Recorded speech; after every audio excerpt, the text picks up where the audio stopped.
Hi, today we're going to talk about creation.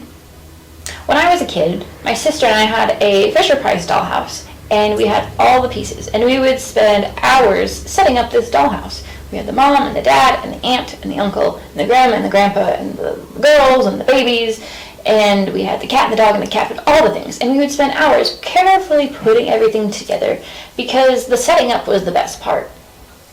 Now, we also had boy cousins who decided to come visit one time, and we were not used to playing with boys. And the boy cousins found our other toy called a bumble ball, and it was this yellow ball with these rubber spikes, and you push this button and it goes zzz.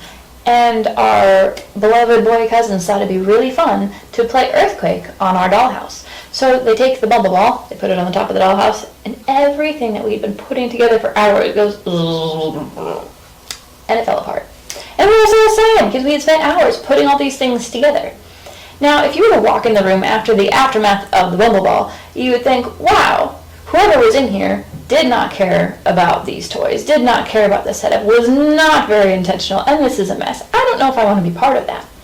I think sometimes that's how we approach the world, and we look at that and we see the disorder, and we see the disarray, and we see the chaos, and we see the problems, and we think, what does this say about a higher power who created this? You know, is there a God? If there's a God, why would he have done this? Why doesn't he care? What's he doing now? And why would I want to be part of any of this? Like, let me just live my life and just keep some distance. And unfortunately, that can really give us a bad first impression of God before we've even been introduced. Fortunately, God introduces himself very well, very clearly in Genesis 1 and 2, in the story of creation. It says that he separates the light from the darkness, the land from the sea. He creates plants and fish and animals and people, and he creates ecosystems and relationships to flourish. Everything works so well together, and every time he makes something, he's like, this is good, and he's pleased.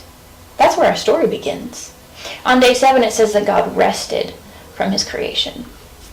Now, if you would have lived in the ancient Near East, the first time you would have heard that word rest, that God's rested, you would have understood that rest was a posture of reigning, like of ruling and reigning, like a king sitting on his throne, ready to rule over his community. And that's exactly the picture that is intended for us to see when we hear day 7, that God sat down, that he rested, that he's ruling and reigning.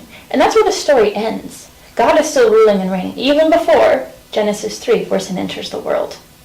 We're going to learn more about that, but the important thing is to come back to this is how God introduces himself.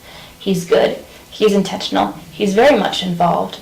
And the plot twist when sin comes in is not how is sin going to destroy stuff, but how is God going to respond to it? How is God going to respond to his people that he loves, that he was intentional to create? What's he going to do about it? And that's what we're going to learn.